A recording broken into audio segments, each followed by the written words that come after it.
This is the pulsefire core RGB gaming mouse by HyperX, and let me tell you, this thing is cheap, reliable, and it'll last you a really long time. So with all that being said, let's go ahead and review this bad boy. 2020 review of the pulsefire core RGB gaming mouse by HyperX. Coming up.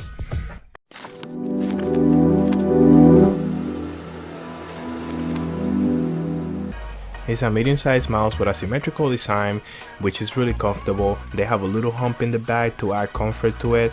There's 7 buttons, so you can go ahead and program to whatever you want, with the 2 DPI buttons being on top of the mouse right behind the scroll wheel in the perfect distance where they won't bother you, but they are easy access in case you want to change your DPI on the go. But yo, wait up, there's some other stuff that I wanted to talk about the mouse that I think are really good. For example, the weight. Without the cable, this is 87 grams. Really light. When you're playing games or when you're doing anything with the mouse, it definitely feels like you're not moving or lifting anything heavy. The other thing are the skates. This one on the top, one on the bottom. These are really big for smooth gliding on whatever surface you put it on. And the thing that I like the most is the RGB light design in the back. This is something super simple, but I think it's a nice detail that they added in the back. The light shining on that nice HyperX logo just looks really good. I just think it's fresh. Now guys, nothing is perfect. There's obviously some bad things and the good things as well. There's 2 things that I don't like about this mouse.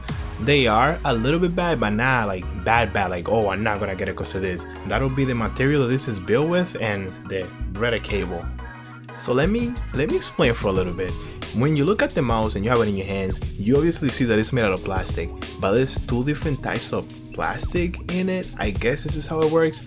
There's this really smooth one on top, and it even has a glassy finish, like right in the middle where the scroll wheel is and on the sides as well. But when you look at the sides where the 2 buttons are, this side, left side and right side, you see that it's made of a different type of plastic and it's cheap. This feels cheap. Literally the size feels cheap. Hopefully in the future they can make it with the same plastic that they use on top and they can just do the whole mouse with it, but this is one of the things that definitely takes away from the beauty of the mouse. Okay, hear me out on this. I hate to talk about the cable just because this is a good quality cable. I'm not gonna lie to you. The only thing that this cable does is that it gives your mouse a mind of its own, and I'm being completely serious right now.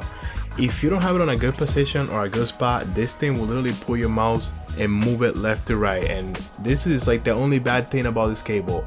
But then after that is high quality, is a better cable, and hopefully in the future they can fix this. This will definitely improve the experience with the mouse. Okay, now that we went over build quality and how comfortable it is, let's really dive in and see what's inside this thing and why it's so good.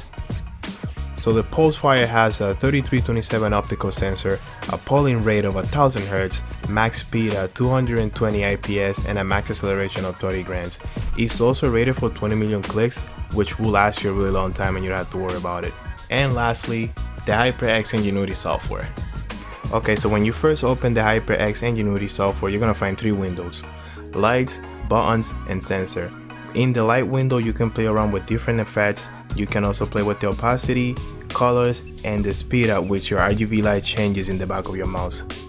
The buttons window is pretty self-explanatory. You can pretty much pick whatever button you want except for the right and left click and add the following assignments that you see in here: keyboard function, mouse function, multimedia, macros, and that's pretty much it. There's not a lot to see here, to be honest. And the sensor window, this is where you can come in and play around with your DPI. These are the default DPIs: 800, 1600, and 3200. You can even add colors to it if you want to.